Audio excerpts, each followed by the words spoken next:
I made coffee, so Oh, smart, smart. I'm ready. I'm ready. So do you grow up in Manchester?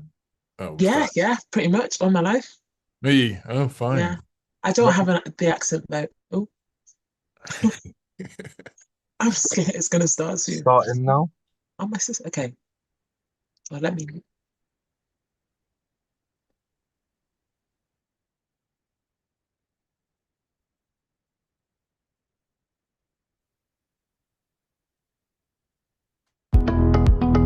Welcome to our Caribbean and African Targeted Health Improvement Program, CAHN Health Hour.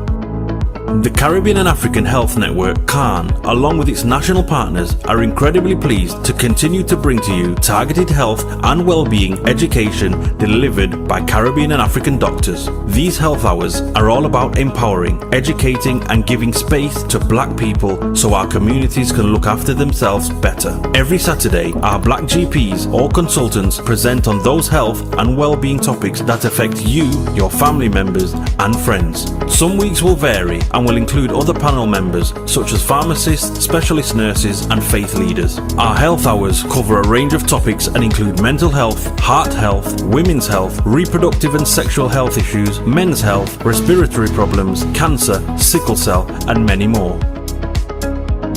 We have not forgotten to include within our health hours the many societal, cultural, religious and racial challenges that can go hand in hand with health problems and influence how we should respond to meet health and well-being needs. The sessions are designed for you and we want you to use the time to listen, learn, share your experiences and ask questions to our Black doctors. During every session, we will gather your feedback so we can continue to respond to the needs of our Black community. To request any particular topic, please email health@cahn.org.uk. We encourage you to invite others to our health hour sessions. Spread the word in our community. CAHN is funded by the National Lottery Community Fund. Hello, hello, and good morning, everyone, and welcome to CAHN Health Hour. Thank you so much for joining this beautiful Saturday morning. Thank you so much for joining. We've got a really exciting and engaging session ahead. Please make sure to share this link with your friends and your family. Put in the chat where you're joining from, because normally we have people joining from all over UK, all over the world. So make sure that you engage, stay focused. Today's session is a really, really interesting one. We're going to be discussing common skin conditions in particularly Black skin. And we're joined by a leading doctor, Chiedu, who is a leading dermatologist, and he's also a research fellow and he's specialized in dermatology. He's going to be talking about common skin conditions such as acne, atopic dermatitis, hyperpigmentation, so just very topical things in the Black community. A little bit about myself. My name is Amaka. I'm a specialist pediatric and women's pharmacist, but I also work in community. So I do see conditions, specifically skin conditions affecting children, Black and white children. So it is really interesting and really useful to know like how to diagnose and how to spot these effectively. So we're going to start our session soon. Just a little bit more about our host today. Dr. Chiedu is a research fellow, but he's also a dermatologist. He's actually designed and is leading a special research project that is focused more about collating and helping to identify skin conditions in a range of different skin types. So not just white skin, but Black skin, brown skin, just to make it easier to identify different skin conditions in different people. So that's enough from me. I'm going to hand it over to our presenter for the day, Dr. Chiedu. Take the floor and let us begin. Amazing. Thank you so much, Amaka. That's a very generous presentation, introduction. Right, so let me start sharing and hopefully we can get going. Okay, brilliant. So I'm hoping you'll be able to see my slides.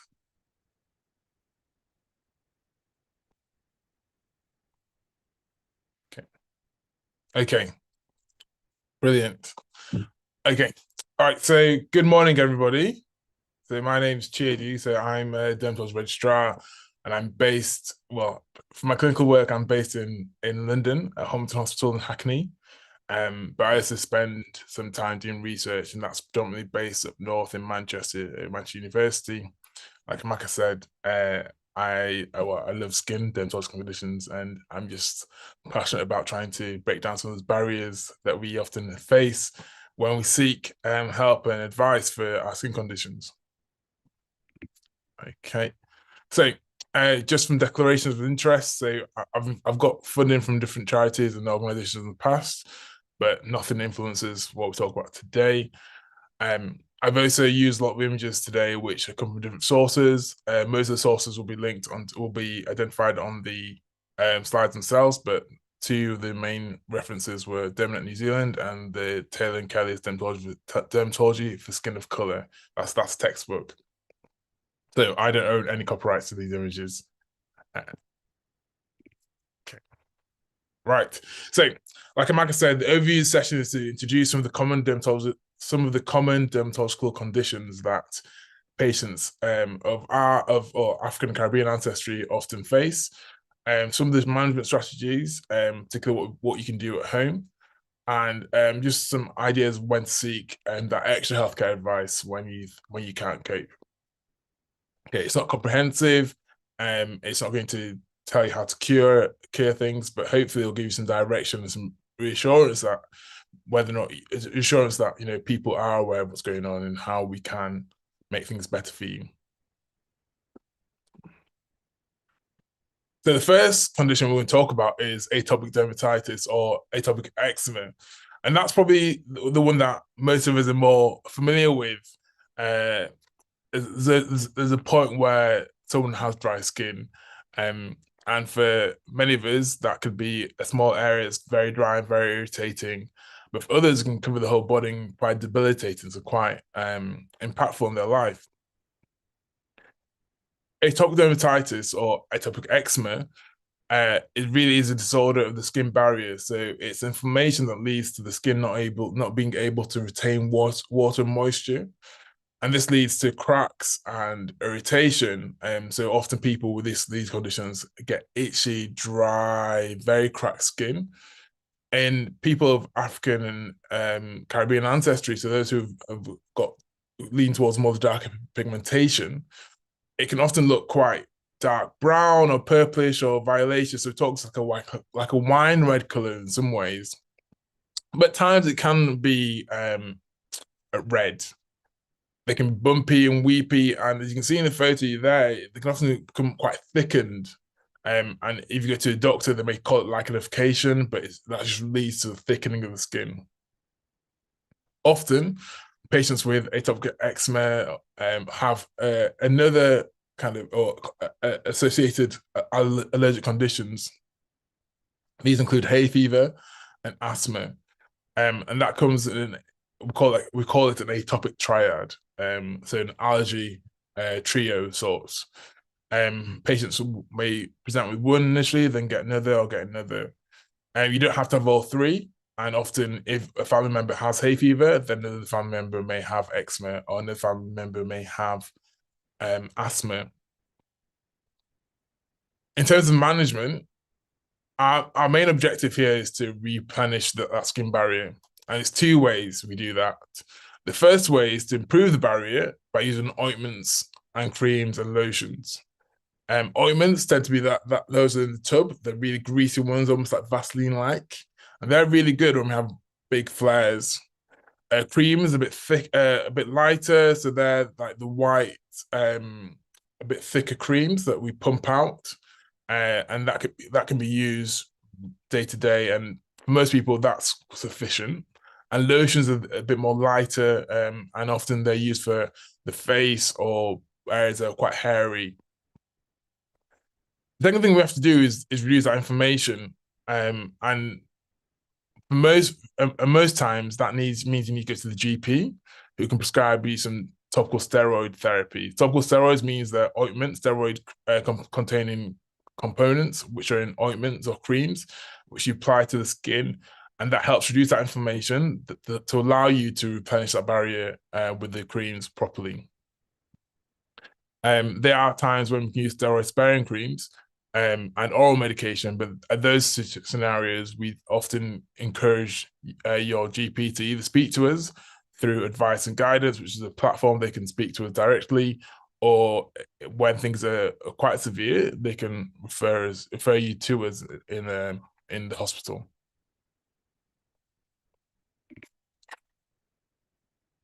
Next, we want to talk about psoriasis. Now, psoriasis, like eczema, are very common. And this is, again, an inflammatory condition, and we see it as an overproduction of skin cells.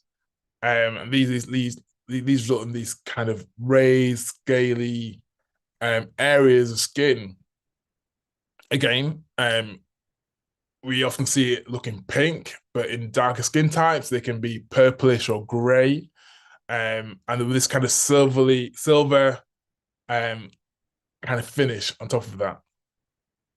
Often psoriasis can have some nail changes as well. One of the main things about psoriasis that I want people to be, want everyone to be aware of, really, is that it can affect basically anywhere of the body. So your scalp, your face, your body, your genital area, including your bottom. And some people with psoriasis may often get painful joints.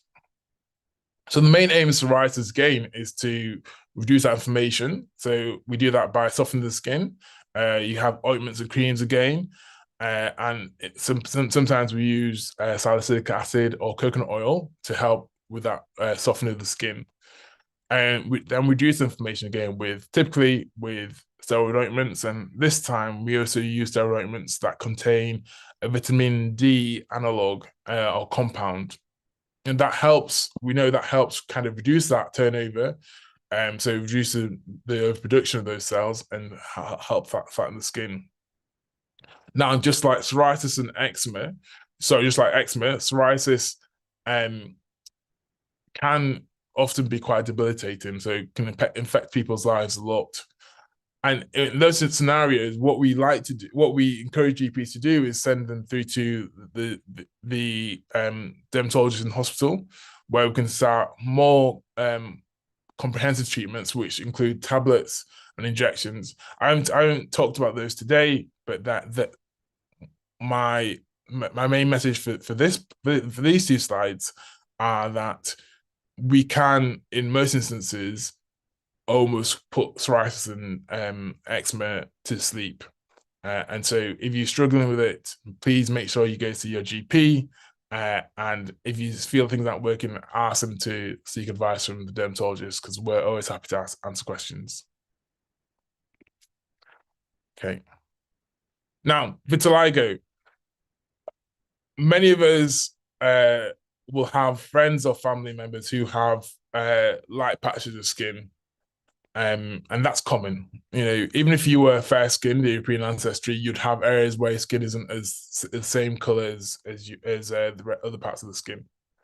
Vitiligo itself is what we call a chronic autoimmune condition, and by that we mean part of your natural immune system, so what keeps you well and prevents you getting bugs and infections, can often misidentify part of your body. So in here, we talk about the melanin producing cells. So melanin is what makes us dark.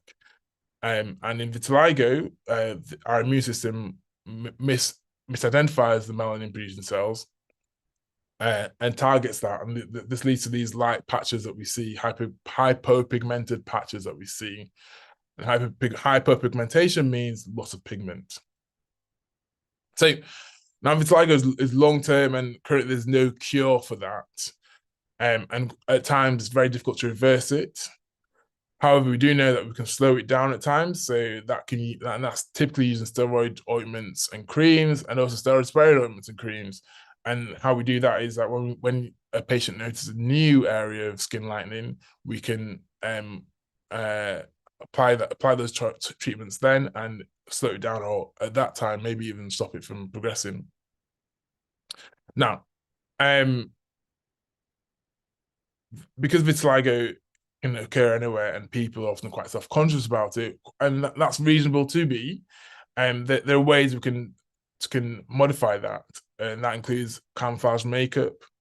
And there's a charity called Changing Faces who are incredibly supportive.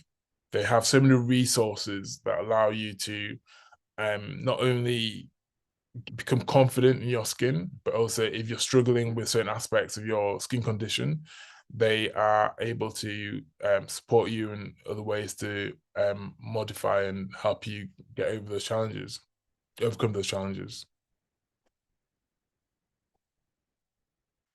Okay, now hidradenitis suppurativa, or HS, is one of these conditions which is common in the Afro-Caribbean population. Typically, we try to describe these painful lumps, boils, and cysts that affect these kind of like genital areas and armpits. And the bottom as well. It's very painful. It can cause a lot of harm, and there's a lot of psychological impact that comes with this. Typically, it starts around puberty, and there is a strong link with excess weight and smoking. Now, its management is multifaceted, and so by that it means that we not only treat it with topical treatments and sometimes oral antibiotics for the anti-inflammatory, so reducing that inflammation, but we also encourage patients to use an antimicrobial wash to help kind of with any open wounds. We encourage weight loss, and that often means that we link you in with an endocrinologist. And at times when it's really bad and can be scarring, as you can see in these photos here, we may get the surgeons involved to help with that treatment. At the moment, there's no cure, but we are doing lots of research that's pretty exciting for me to see how we can really make a difference. But the main thing for anyone to do who suffers from this condition is to really focus on those simple lifestyle changes, which can be quite challenging at times, I appreciate, but by stopping smoking and reducing excess weight, we can often bring things under control a lot quicker.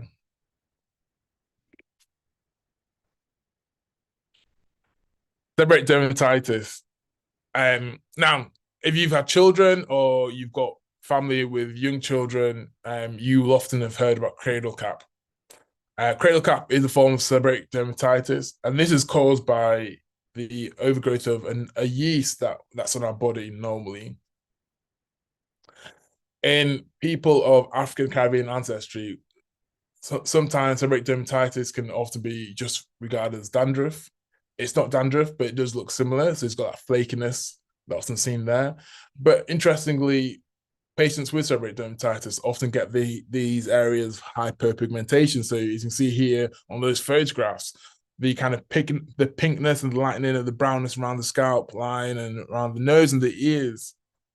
And when left untreated, it can lead to some hair loss. The great thing about seborrheic dermatitis, in my opinion, is that we can treat it very easily. And that's really with antifungal shampoos or anti-dandruff shampoos. And we say that you leave it on your skin for at least 5-10 minutes, and then you wash it off afterwards with a normal shampoo or normal body wash. We know there's some evidence that suggests that olive oil can promote seborrheic dermatitis. So if you suffer from that, we often encourage you to try different oil when using it on your hair. And that can often help reduce the flares that you may have seborrheic dermatitis. In some instances, we can use topical steroids to help with that inflammation, but this is a lifelong condition, so we will often get your GP to work with your GP for a strategy that will work for you in the long term.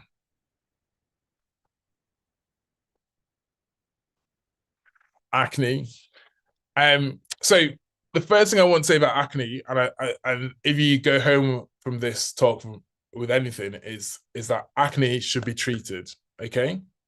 There's so many patients we see who have ongoing hyperpigmentation, ongoing scars, which we can treat.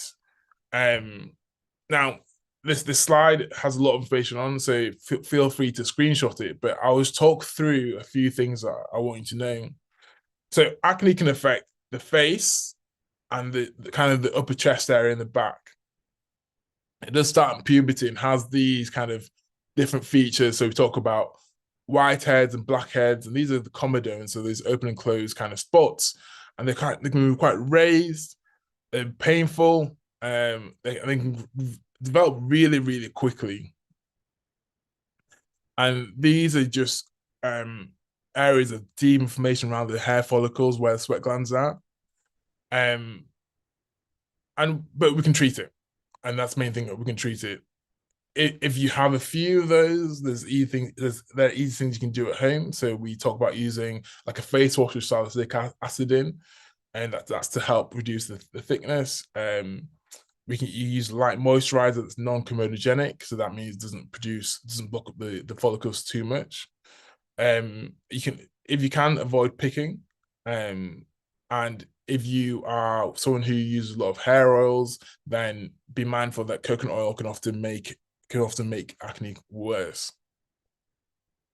Treatments you can use over the counter: benzoyl peroxide washes, niacinamide serums, and azelaic acid serums, and that just helps with those kind of mild acne that has a little bit of inflammation. However, if you are someone you've got someone who has evidence of hyperpigmentation, so these kind of black marks after a spot or two, or you have quite an area of active acne, then it's good to go to your GP. They can start you on stronger topical treatments, so topical creams and serum and ointments which you can use, and antibiotics which help the anti-inflammatory process. Isotretinoin is another option for acne, which we can give to patients. And some of the reasons we can give to them are for excessive hyperpigmentation and excessive scarring. So my main message is, if you've got acne and you're worried about it, please see your GP, let your GP have a look, start treatment, and if needed, they can refer to us as well. So pseudofolliculitis barbae, or razor bumps. Razor bumps is what people know them for. Are these kind of bumps and ongoing spots that we get post shaving? The main risk is having that thick curly hair, and yes, for most men you see it in the face, but you can get anywhere where you shave.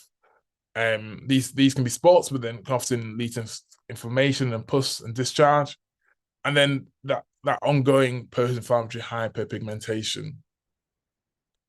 The main strategy for men is to avoid close shaving. So where possible, just have a light stubble, and that often helps.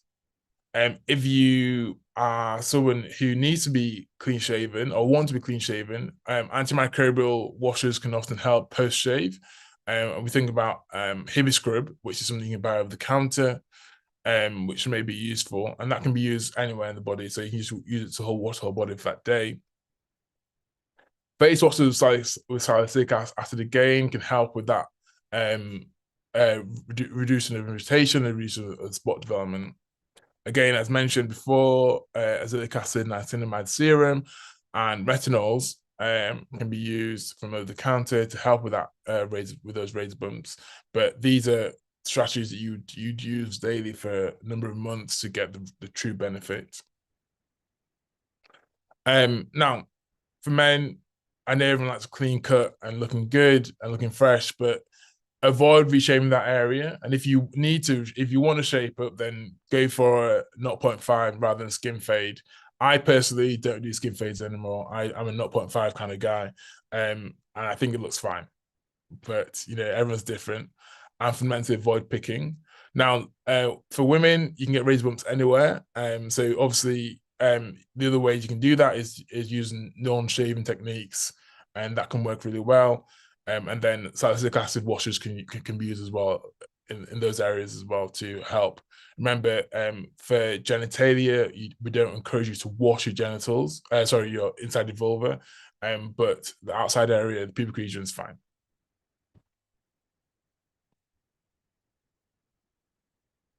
Okay, keloids. Everyone's worried about keloids. They do occur, and keloids are basically this overproduction of scar tissue. It's hard to predict who gets them. But we know that if you've had one, the likelihood is that you may get another one. You know when it's active because it's often painful, it's itching, you feel a bit stiff in that area. The main strategies are to try and limit them being developed in the first place. And we often say regular moisturizing. So I know most of us like to moisturize, but that kind of focused area of moisturizing, and with that you massage those areas to manipulate that scar to help soften it up. You can get things from the counter such as silicone gel and silicone sheets, and if you use those regularly, they can often help soften those up. Now, there are times when these strategies won't work and you need a more active and potent treatment, and that might mean topical steroids. Topical steroids you probably need to go to your GP for. And then sometimes you may just need some injections or surgery. But again, at that point, please go see your GP who can refer into our services for further advice and support. Okay. Now, I've mentioned person-founded hyperpigmentation so many times, and that's because for many people in our community and for many of us, that's an issue. Okay. Fundamentally, it's not a scar, and that's important to know, and it should resolve over time. However, it can take some time, and it's really caused by inflammation leading to increased production of melanin, so that pigment that I was telling you about earlier on. But it takes time to resolve, and it can resolve. The things that we can do to help make it less obvious in that meantime is photoprotection, so that's sun protection. So often if you're out, then wear a hat if it's sunny, or sunscreen that covers UVA and UVB. So we also say SPF 50. There are some new sun creams which are tinted, so they'll have mineral components in there, and they can be effective. The challenge at the moment, I feel, is that if you've got a very dark skin tone, then you may not find a tinted sunscreen that completely complements your skin tone. But just regular sun cream with a hat when it's sunny can often make a difference. For your face, topical retinols, azelaic acid, and niacinamide serums can often all be used to help reduce that hyperpigmentation. Now, just a word of caution, because I know I've mentioned these products a few times now. Everyone's skin is different, okay? And by that I mean, don't start by running a sprint straight away. You may need to use one serum at a time, and that might be once a week, then building up to twice a week, 3 times a week, etc. Then choosing a serum as well. Quite often, there's new products coming out that say that they can deal with hyperpigmentation. They'll have a product called kojic acid. Our data is showing that this can often be quite irritating and can cause what we call like an allergic contact dermatitis. Now, it's not saying that everybody will get that, but it's just important to be mindful that when you're buying things that are designed to, or say that they will lighten your skin or reduce hyperpigmentation, that you're mindful that it can often lead to irritation. So be careful, take your time, and be patient. More commercially, I'm sure for you guys who love the socials, you hear about peels. They do work, and microdermabrasions, they do work as well. They take time. So it's also all they're doing is taking off that surface layer, but the hyperpigmentation is a bit deeper, and that takes time to resolve. So be patient, but if you want to help that long, then by all means try those compounds. Laser and light therapy do work. I won't talk about that today, but again, you can often seek a private dermatology consult for that. Okay. Okay, so tinea capitis or scalp ringworm. Ringworm is just a fungal infection of the body, and you know, throughout our lives, I'm sure we'll all have had it. If not, you know, most kids will have had it at some point. Okay. On the scalp, it can be more difficult to treat, and it can happen to anybody. But the main thing that you often see is you get a child who suddenly has an area of hair loss, and you're suddenly worried where that came from. It's important to treat it early, and one of the ways we do that is through antifungal shampoos. But the main thing I'd emphasize here is that if you notice that your child has hair loss, then please go to your GP. We can reverse that hair loss, but it doesn't require early treatment with antifungal shampoos, at times antifungal tablets. It works really well to reverse it. So it's just important that if you see it, you go seek help straight away. Don't wait until it hasn't gone away for a few weeks. See it, go to your GP. The main risks are actually just sharing things. So if you share towels or you share hair tools, there's a risk for that. And when you get to the barbers as well, it's important to ensure that they use they use barbicide or clipicide, which are often sprays or solutions which they put their hair tools in between each client.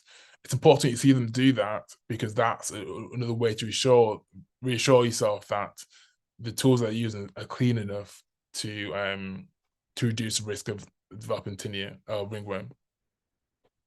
But remember, if your son's mate or your daughter's mate uses a comb and you use that comb or brush, then there's a risk that you can get that too. So it's just making sure that we have good techniques in managing our hair products and towels, etc. Generally, as rule of thumb, use your own towel. And if you need to borrow someone's comb, just wash it before you use it. Soap and water is fine.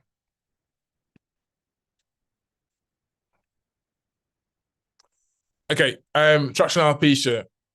Now, I know a good hairstyle makes you feel great, and you know, each hairstyle is a lot of money, and you want it to last for a long time. But we know that too much tension in your hair follicles can often lead to hair loss. People of African Caribbean ancestry, their hair follicles are a bit more fragile. And it's important to know that this can happen at any age. So if you make your hairstyle too tight and it feels painful, or you feel the scalp's like pinching, then you know there's a risk that you're going to damage that hair follicles. The main thing I'd say to everybody is that if someone says the hairstyle's painful, or it's painful at the time, then it's probably too tight. And if we do it too many times, it can lead to scarring, which means that we can't recover those hair follicles. So the main thing is try not to have your hairstyle too tight. Okay, and that includes just doing a pullback like this. It can often be too much. And even if you carry lots of hair, then again, just be mindful that you don't have it down all the time. You might have to keep it up. Early treatment is key. Some things you can do over the counter is oral minoxidil, but you may need to see your GP if it's quite significant, especially around these edges here, where we can try some topical anti-inflammatory treatments such as steroids to see whether or not we can recover it. At times when they can't be recovered, I mean, you can do hair transplants now, not in the NHS, but privately. Okay, so I've talked a lot about the hyperpigmentation and how we can manage it in a safer way. I wanted to briefly just mention about skin lightening or skin bleaching, because I know that's common in the African Caribbean population. Now, I understand the cultural relevance of this, and it's it can be very personal, and there's all these links between the idea that a fair-skinned person may get better opportunities. And it's something that I can't change today, but I do think we should be advocating to love ourselves and who we are. Now, for those people who do aspire to, or who do wish for, let's say, the even skin tone, also, and who wishes for a fairer skin type, the use of creams that are literally designed to lighten your skin comes with risks. And the main risks for me, as someone who sees patients who then come in with, after using skin lightening products for a long time, are skin thinning. So that's really when you can see on your cheeks, particularly the small blood vessels, which will typically be deeper within your skin. You often get what we call onchronosis, but here I've talked about hyperpigmentation, which is basically where you've used the skin bleaching cream a lot, you get these kind of dark marks, which are harder to resolve. Many patients will get an allergic and irritant rash as well. And you can get acne, you can get all these spots. And more worryingly, and one that we definitely can't reverse, is that it can often lead to eye problems. And that's because some of these products don't tell you everything that they use. And that's frightening and quite scary for a clinician and dermatologist. Now, hydroquinone and steroids, we as dermatologists will use, but we use in a safe manner and a measured manner, and we have monitoring for that. However, some of the products that people buy and people sell contain hydroquinone, mercury, and very strong steroids at doses we're not able to really measure or be confident in. And high doses of those can affect your body in so many ways. And as a result, it's just important that if you worry about areas of darkness in your skin, then take the right measures. Speak to dermatologists if you're unsure. And I would say live your skin for what it is and what it represents. It's legacy of your life. It tells you, it knows that first fall, that first scratch, that first scar. It knows the first kiss you may have. It'll know that point where you're so ticklish that nobody should ever find out. So love it for what it is. If you want to avoid getting darker because of sunlight, SPF is great. Wear a wide-brimmed hat, but please, if you can, avoid skin lightening, skin bleaching therapies. Okay, so I've gone the wrong way. Let me go back here. Okay, fine. So I've kind of summarized most of the skin conditions that I want to talk about today. I think there's a lot I could go on forever. And as someone who loves dermatology, I will go on forever. But I think right now it's important that we get to the point where you've got some information and need to know how to then use that information to make your life easier or make things easier for you when you go seek healthcare advice. As dermatologists, I love photographs. I'm terrible at selfies, but I love photographs. So what we always say is take at least two photographs, and just keep them as a catalogue, as a reference of what's going on. We also say take a reference photograph. So say I've got a rash on my arm, I'll take a picture of my whole arm, and then I want a close-up. So specifically this area as well, okay? Avoid zoom. So what you can do with your camera instead is just move your camera forward and backwards just to get that full picture. Get someone to take that photograph for you, or if you can't, then obviously use your mirror or the front-facing camera instead. Write a timeline. We love timelines. So when did you notice it? What were you doing those days beforehand or in the day particularly? And have a list of your medication. And by medication, we don't only just mean the ones that the doctor prescribes you. If you've got any alternative strategies that you use for your health and lifestyle, then write those down as well. And if you take protein supplements, also write those down. They can be important. And finally, write down your worries, concerns. Sometimes in the day, I always say that it's a window that you come into us, right? So you've got this journey from having the issue, noticing the issue, talking to people, seeing your GP or pharmacist, and then seeing us. So in that time, your worries and your concerns will build up. And so when you come to us, you often are so pressured to get the answer, you may forget some of the questions that have been burning in your mind. So write down your questions, your worries, bring some along with you to your clinic or to your appointment. And feel free to just ask anything. There's no such thing as a stupid question. There's only a question that they didn't ask. Okay.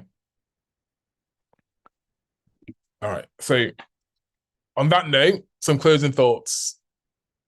Your skin is so personal. Okay. And if it's important to you, I truly mean this. If it's important to you, then it's important to your dermatologist.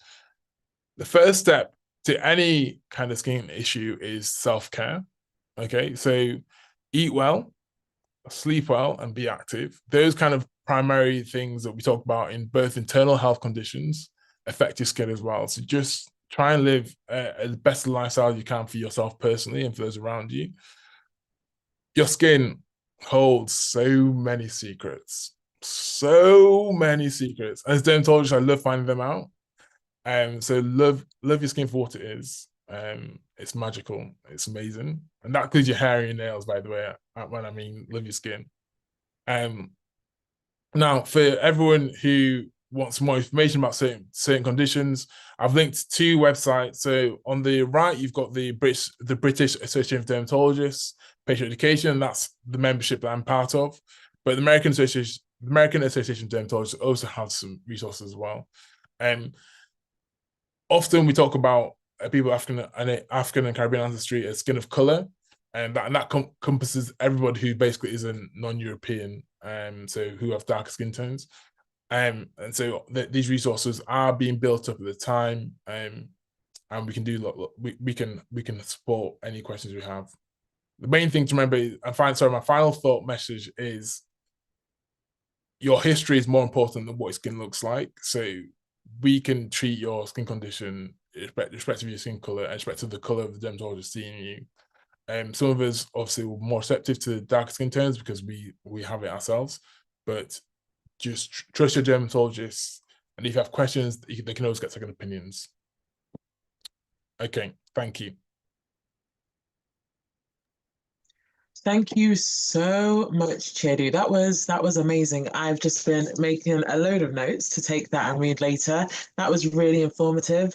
And can I just say, I love your advocacy for just loving your skin and the skin that you're in, because we're in it every day. We can't change it. We can't get rid of it. So it's important to know your skin, learn about it, just to make it the best it can be. So thank you so much for that. I hope you all find that really informative and useful.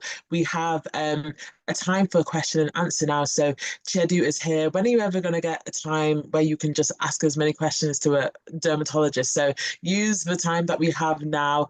Ask your questions in the chat box, on YouTube, Zoom, whenever you're tuned in. Type your question and we'll get to it. So I'm just going to take the first question from Bisola, who has asked, if you rule out smoking and weight for HS, so like you mentioned, HS, hidradenitis, Hydritis, yeah. Superatava, what could be the other cause? And if you address these risk factors, could it improve the frequency of the flare-up? And also, could you just clarify the difference between this form of acne and acne vulgaris, because they're quite similar, but they're also very different. Did you get the question, or do you want me to repeat? I did. Yeah. Okay. So hidradenitis suppurativa fundamentally is a disease that is you're genetically ingrained to get. Okay, so it's not that you wouldn't get it if you weren't overweight or if you weren't smoking, but often it can be worse because you're overweight or because you're smoking. So once you take away those factors that can make it worse, then we can try and treat it with the methods we mentioned.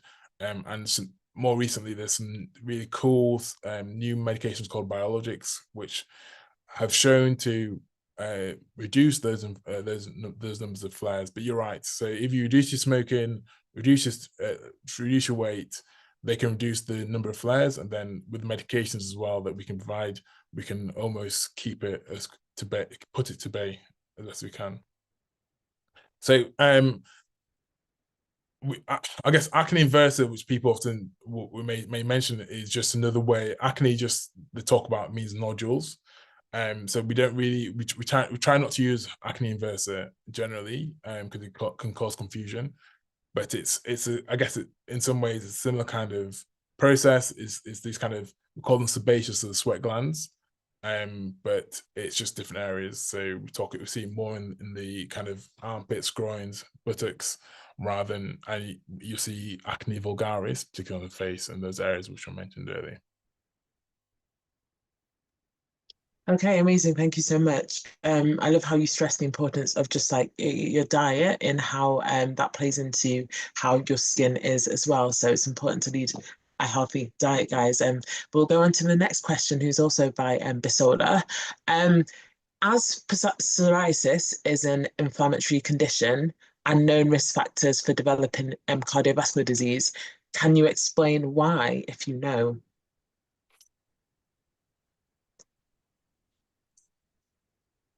So it's probably not exactly the right correlation. So psoriasis is an inflammatory condition, but we know that it can also form part of this wider form of conditions. Or we call it metabolic syndrome. Now, metabolic syndrome kind of identifies that if you're overweight, you've got a history of diabetes, you've got a history of heart disease, and then you can often have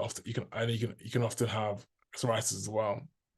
The psoriasis on its own doesn't necessarily drive cardiovascular disease, but patients who have psoriasis may often be overweight and may often have diabetes as well. So it's not causative, but they may be associated. There's no direct causal link. So if you have psoriasis, doesn't mean you're gonna have heart disease. Okay, thank you so much for clarifying that. It's just, yeah, it's important to clarify these things because people have misconceptions. So just to make sure that everyone is aware of the correct information, that's great. I've got another question. Throughout your presentation, you mentioned a lot about topical steroid use, and steroid. They are a very potent drug. And I'm finding with a lot of my friends and just people I know, even the patients that I see in hospital, that are using steroids, they often suffer from topical steroid withdrawal. And the question asked by a participant here is, a lot of health professionals deny topical steroid withdrawal syndrome. They deny patients experiencing that and they keep just recommending steroids. Is there any way you can heal eczema without steroid? So I think if we could break that into two questions. First of all, steroid withdrawal syndrome. Let's tackle that first. Just if you can explain a bit about that and how to improve symptoms. And then the second question, is there any way that you can heal eczema without steroid, or is that the recommended use? Is there anything natural or anything? Yeah. Okay, yeah. So that's a good point. I was going to put a slide on that, but then I felt if I did, it may take over the whole conversation. But it's an important question to address. Yeah, it's very common. Yeah. So we have done that. We've now done a bit of research now on topical steroid withdrawal syndrome, and our current understanding is, well, let me explain in two ways. So your skin is alive, okay? So your skin has like its own immune system going on at the same time. So when you have eczema, psoriasis, etc., your immune system, so that your inflammatory cell, things that help managing that inflammation, are overactive. So when we use steroid therapy, what we're doing, we're trying to calm down that kind of the cells that produce that inflammation to help heal the skin and keep things under quiet. So topical steroids are a quick and effective way to get things under control, especially when your disease is bad. And then if we calm those down, then we can then go into non-steroid creams and ointments. And I mean, I can mention today such as Protopic, but again, that's something that you speak to your dermatologist about directly. And so when we then lean towards topical steroid syndrome, topical steroid withdrawal syndrome, we then ask ourselves two questions. Was that person's individual skin disease quiet? Have we put it to sleep, and therefore are they actually just minimize? Are they just reducing the immune cell activity to the point where actually it's no longer doing it's no longer doing the basic function of protecting the skin surface? Or is their skin disease still active, that even despite the period of topical steroid therapy, that is the disease still active, that despite using the period of topical steroid therapy, it hasn't been able to get sleep or gone quiet. So that's where we're at, really. So in some ways, some people who have bad eczema, bad psoriasis, if they use it and then they get flares afterwards, after they stop using it, it probably means that the disease is active and probably need to escalate it to what we call systemic treatments. That might be tablets or injections. But if their disease, say they've used their steroid cream too much and their skin's actually fine, and that's when we get these kind of inflammatory processes that's what we think is topical steroid withdrawal syndrome. So does that make sense? So in essence, the question we have to know is whether or not your disease is still active, or whether or not your disease was put to sleep, and then there was continued use of the topical steroid cream, which led to overquieting of your immune system on your skin, which then meant that when you stopped, your skin wasn't able to protect you from from things in the environment. Okay, so if I hope that answered that question. So for most of you, if you worry about topical steroid withdrawal syndrome, just have a chat to us. We do acknowledge those concerns, and we can often work with you to find a strategy that works. Yes, and then so to treat eczema without topical steroids can be done. It can often be slower. So I mentioned this steroid-sparing agent called protopic, which is it's an immune modulator, so it can quiet down that part of the cell that deals with inflammation. This takes long. It's slower, and when your skin is broken and very severe, it's not very well tolerated. So we often then have to think about other strategies. And topical steroids and oral steroids, or oral steroids will treat the whole body, so targets parts of your body internally as well as externally. So when people often think about oral steroids instead of topical steroids, the same effect that you'd get, the same outcome that you'd get from topical steroids, you may get from you'll get from oral steroids as well. So we often use oral steroids when someone's really, really active and really unwell, and then we need to try and quieten that disease a lot sooner. And then going forward, what we then try and do is to use other immune modulating therapies such as methotrexate, cyclosporin, and these new drugs called biologics, which can really do some great things to put eczema to sleep. In terms of what we can do naturally, you mean that it's not prescribed medication. It's very difficult to treat the inflammation without prescription. So your emollients and your creams and your ointments, they are really good to protect the barrier. But for us to get you to the point where you can protect your barrier with just good emollient care takes some time, and so we do often need some kind of medication to reduce that inflammation, and that takes time to achieve. I would say that from my experience now, and I've probably now had about 30 to 40 patients now who've worried about topical steroid withdrawal syndrome. The main thing is that conversation to make sure that you feel heard and seen. but also to trust that I will never, and most dermatologists will never use steroid therapy longer than it needs to be used, to ensure that you are, your skin is, you're safe, and B, your skin is treated at that point, treated appropriately. So if it's not working, if your eczema not working, or your psoriasis isn't being treated with topical steroids, then it means we need to escalate therapy, and we will do that. So just please have that conversation with us. We're not dismissing you, but we're now collecting that data that shows that TSW is more due to the fact that you've abused steroids because your skin's back to normal or back to no activity, rather than because your eczema doesn't work well with steroids. Okay, thank you so much, Chiedu, for that in-depth discussion and answer to that question. We'll move on to the next question.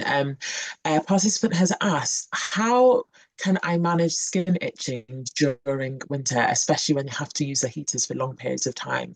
Because I know cold weather, or just weather in general, can often exacerbate skin conditions, skin itching. Have you got any advice on that for this? Yeah, so quite often it just means that your skin's very dry. And the best thing to do is to go for a thicker cream or ointment. So if you think about what creams and ointments you have, so if it comes in a tub and it's a bit thicker, then it's probably better for you to use during that daytime. Avoid having heat directed to your skin, and obviously using cotton clothing can make things easier. But fundamentally, it's regular moisturizing. I don't mean, it's not lotions. It needs to be relatively thick. I don't want to give brand names out because no one's sponsoring us and this isn't the time. But if you go to your pharmacist, you can often ask them what's good for dry skin, and they'll lean you towards a thicker kind of cream rather than like a lotion. Lotions aren't probably good for winter. You want a cream, or you want an ointment. Thank you so much for that. And just clarifying the difference, because I work in a pharmacy sometimes and people come in a lot for different skin conditions and just looking for some sort of cream, and you just go into there and there's so much available in the shops, online, all different brands, all different kinds of creams, barrier emollients and lotions. So thank you for clarifying the differences between a lotion and a cream, because that's really important. The next question we have from Martha Palmer Blake. You may have touched this in your presentation, I'm sure you have, but she has asked, can facial hyperpigmentation be symptomatic of eczema? And if so, how can that best be treated? So how can one treat facial hyperpigmentation, which is quite prominent in the Black community? Yeah, so completely. So the question often is the eczema still active? If it is active, then we need to treat the count eczema down. And yes, or topical steroids, and then you've got Protopic, which you can use. And then once you know the eczema's calmed down, then just regular moisturizing SPF can be used. Now, if you've got eczematous skin, the kind of serums I mentioned before can be a bit more challenging. So you may just need to practice and find out what works best for you. But the main thing is, if we get your eczema under control in the long term, that hyperpigmentation will resolve. Okay, thank you. Thank you for clarifying that. I'm glad you mentioned SPF as well, because a lot of conversations I have with people that don't tend to be people of colour, a lot of the time they don't think that Black people need to wear sunscreen. And I just wanted, are you able to debunk that fact? Because I think everyone should be wearing SPF, because it's so important because of the effect that the UV rays and the sun has on our skin. Just because we're dark doesn't mean it doesn't affect us. It affects us all, doesn't it? Yes, completely. So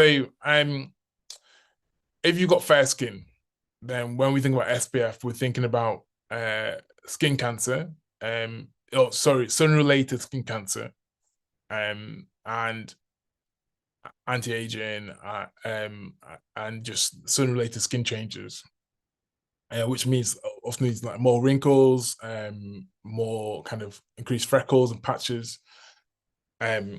and that's one of the issues from that's for the fair skin types. So for people with darker skin tones, SPF is important because for those areas where you get inflamed, so acne, eczema, all those things which can lead to the hyperpigmentation, using SPF can help modulate and modulate that rate of recovery to bring your skin tone more even. And then we all also get sun-related skin changes. So if you guys I'm Nigerian, but if you compare your age mates, so your cousins who are Nigerian compared to you, who's in the UK, you often look younger. And that's because the amount of sun, the intensity of the sun in Nigeria is so high that your skin ages quicker. And so it's important that we use SPF for that simple reason. And then I don't know how many of you have grandparents or even parents now who may have all these small kind of black skin tags again, and that's often related to sun changes. And so all these things are really important for sunscreen, for SPF. And then there are some skin conditions that are made worse by excess sun. So I live it, you should live it, use it daily.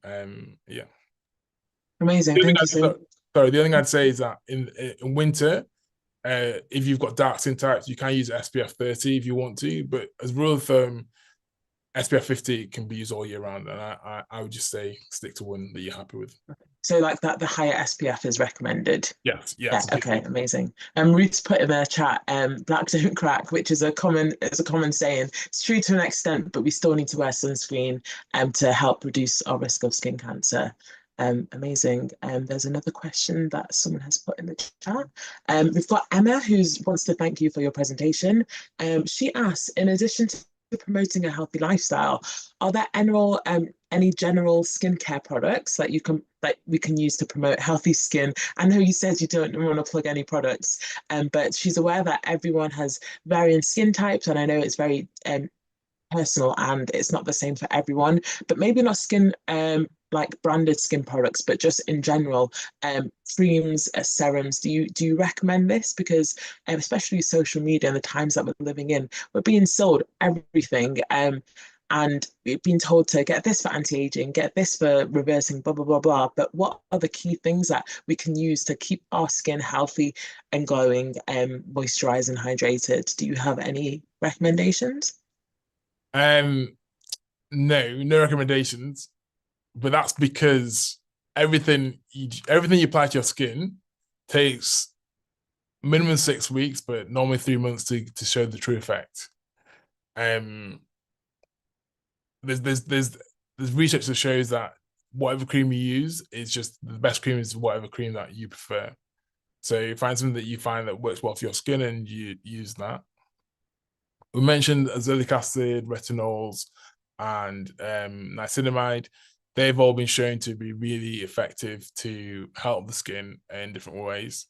Other things like vitamin C serums are also effective. Again, there's so many brands out there, so find what works for you. Everyone's skin, it can be sensitive, so it's about slow introduction. Don't throw everything at your skin at once. And just take your time. Your skin's great. Your skin's is pretty incredible. It can do a lot of things. Your main priority is just to take your time. Don't expect a change to happen overnight. Give yourself 3 months to do something, and it'll work. But yeah, if anyone tells you, well, here, hopefully no one will call me out, but if someone says this is my favorite skincare brand this week, and the next week they get a new one, they haven't really used it for enough time to show true effect. It's a 3 month kind of thing, to be honest. Even for people who come to us for the acne or their eczema, we expect to see a good difference in 3 months. If something changes rapidly in 3 weeks, it's because we've kind of calmed that initial inflammation, but the kind of skin remodeling, skin changing, skin turnover that needs to happen, it takes that 3 months, so we get that kind of clear resolution. Okay, amazing. Thank you so much for that.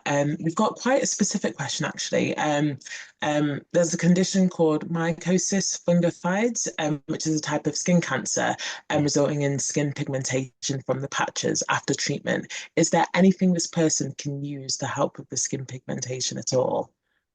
Um, you, yeah, it's probably not the best form, probably not the best platform to discuss this. I think it's probably something that you should speak to your dermatologist about. They'll often give you the moisturizing, often the moisturizer they suggest are really effective. It's a difficult disease and condition to have. So it's not something that's probably appropriate for me to talk about on this platform. And I would just encourage you to speak to your dermatologist about it. Yeah, no, definitely. It's good to direct people to areas where they can get more information and in-depth knowledge about the treatment that they should undertake or information about their condition. So thank you for that. We've got a condition, not a condition, sorry, a question from Joy. How do you deal with what looks like moles, especially on your face? The doctor says that we get this a lot in our community and it's a part of our old age. Is this similar to what you mentioned about the skin Yeah, tags in Nigeria yeah, or yeah, yeah. yeah. So What you is that? can't. Is there a name for that condition or is it just called skin tags or There is, but it's a bit of a long name. Um, okay. but yeah, but in essence, it's just a it's basically something that you get as you get older. Um, and I think my advice is SPF. You can go to private dermatology clinics and they can remove them. But you're not going to get it treated on the NHS, unfortunately.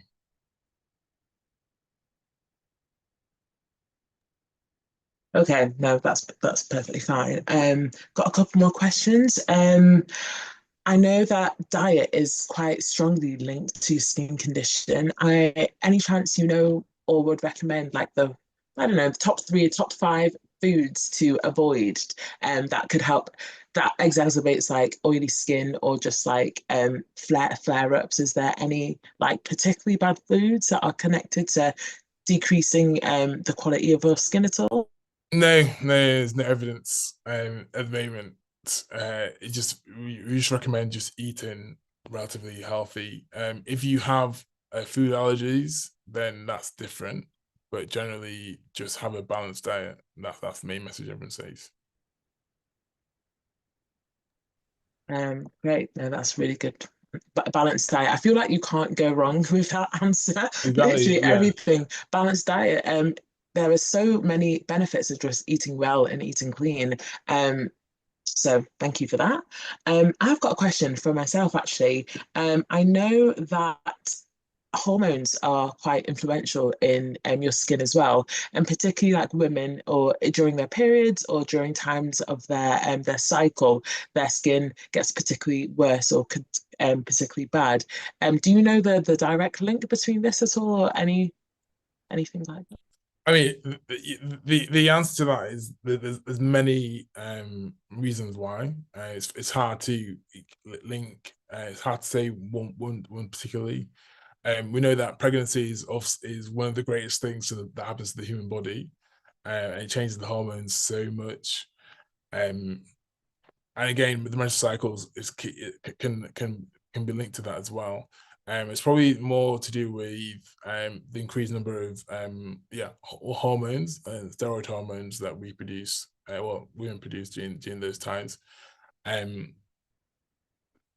yeah, you can't. It's very hard to kind of target that Yeah, particular. yes, but there's no one answer. Yeah, It's like a cocktail of yeah, things. No, yeah. I But, de- appreciate that. but definitely, if there's a specific issue that's going on, um, you just get that specific healthcare advice you need.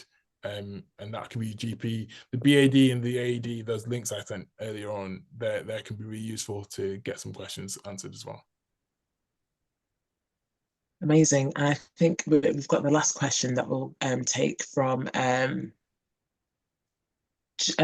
Jennifer. Water, drinking water. How much water should be recommended? I know it's two liters, but Is that the correct recommendation? Yeah, 2 liters, but two Yeah, liters 2 liters. means 2 liters minimum. Minimum. yeah, Yeah. and that's not just from like just drinking bottled water. So that includes like the water you get from your food and your teas and everything else.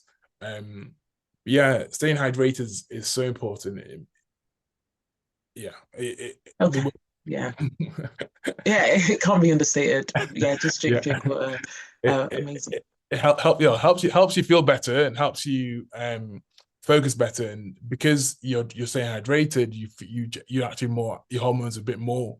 Your stress hormones are reduced, and those kind of habits you get when you're tired, such as scratching and itching, they can be often be reduced as well. So those kind of areas that are often irritated can show some benefit from just staying hydrated and alert.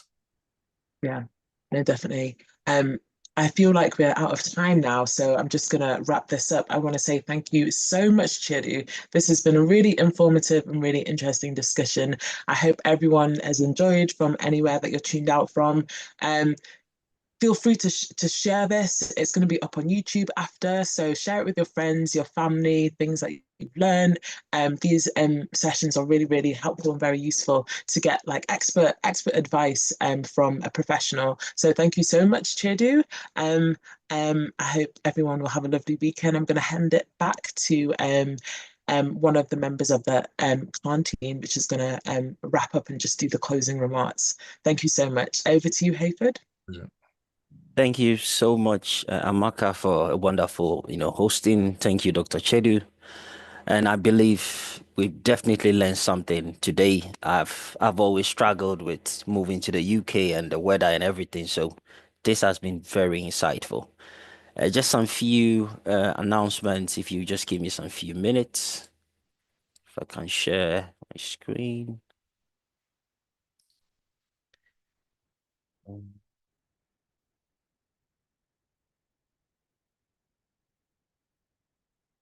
Yeah, I hope everyone can see my screen. Yes, we can. Thank you, Hayford. Thank you. So it's been an insightful, a discussion, like I said. So definitely this is something that, we will be continuing. So same time next week, we will be discussing the dangers of self-medication and drug abuse. So please don't miss it. Dr. Oge will be with us. It's going to be an insightful time. The next slide. So it's we have Decipher, which is an initiative by the National Institute of Health and Care Research. They have an event that definitely we will be part of. So this group, we are inviting, if you are truly, passionate about health research, please join us, to ensure that, research issues, affecting our community is definitely tackled. This is something that we need all hands on deck. So definitely please try and join us, as best as you can. If you look at the information, if you go to bioresource.nihr.ac.uk/decipher/CAHN, you can definitely register there and you can help us to bring our issues up front. We have a wonderful event, coming on. It's the holiday season. I know everybody enjoys that.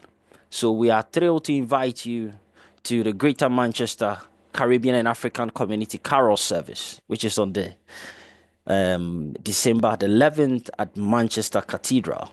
So this is not just a service, it's an uplifting celebration. The choir, there will be loads of stuff, candlelight, readings. The event starts at 7 p.m. and is free for everyone.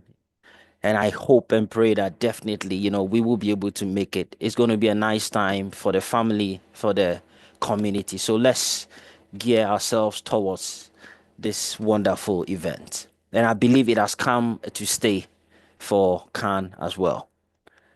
I want to talk about the Green and Arts Wellbeing Service. So, it's something unique, it's something refreshing. It's very therapeutical, and these sessions allows us to reconnect with nature, through the CAHN team. So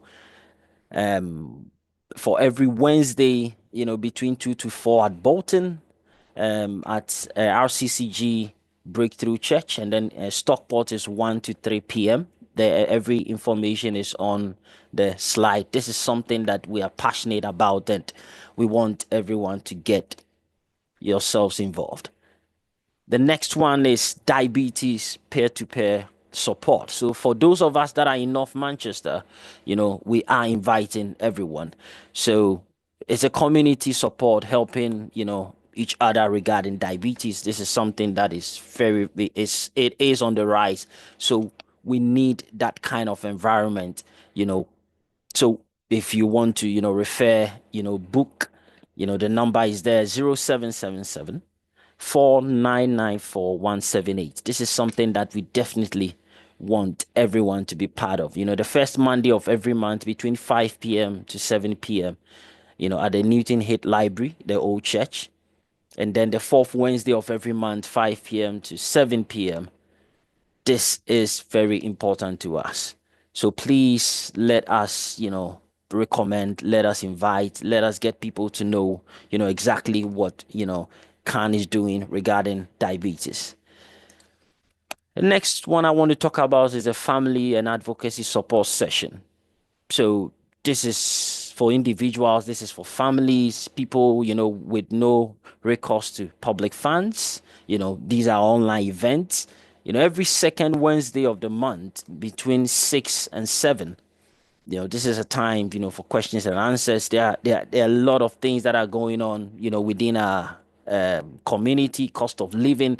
So many things are happening. These are times that, if you don't understand anything, CAHN is here to help, to support, to make sure that, if there's any, need, we can actually recommend you. So please, let's get involved with our family and advocacy support sessions.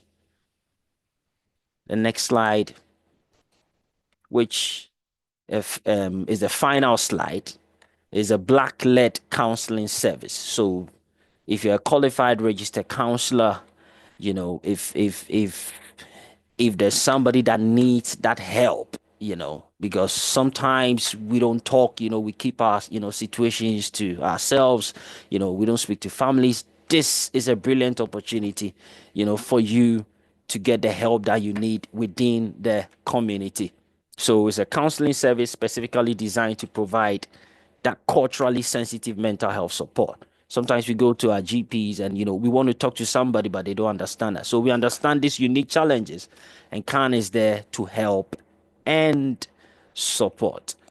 So I want to thank everyone for joining today's health session. Like I said, let's get ourselves involved in these upcoming events and the resources that CAHN has provided, and let us uplift and support each other. Let's stay connected, and God willing, we will see you next week. Enjoy your weekend. Thank you and goodbye.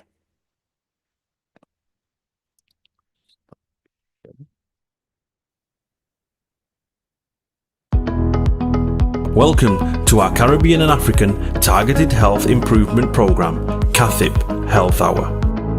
The Caribbean and African Health Network, CAHN, along with its national partners, are incredibly pleased to continue to bring to you targeted health and well-being education delivered by Caribbean and African doctors. These health hours are all about empowering, educating and giving space to Black people so our communities can look after themselves better. Every Saturday, our Black GPs or consultants present on those health and well-being topics that affect you, your family members and friends. Some weeks will vary and will include other panel members such as pharmacists, specialist nurses and faith leaders. Our health hours cover a range of topics and include mental health, heart health, women's health, reproductive and sexual health issues, men's health, respiratory problems, cancer, sickle cell and many more. We have not forgotten to include within our health hours the many societal, cultural, religious and racial challenges that can go hand in hand with health problems and influence how we should respond to meet health and well-being needs. The sessions are designed for you, and we want you to use the time to listen, learn, share your experiences and ask questions to our Black doctors. During every session, we will gather your feedback so we can continue to respond to the needs of our Black community. To request any particular topic, please email health@cahn.org.uk. We encourage you to invite others to our health hour sessions. Spread the word in our community. CAHN is funded by the National Lottery Community Fund.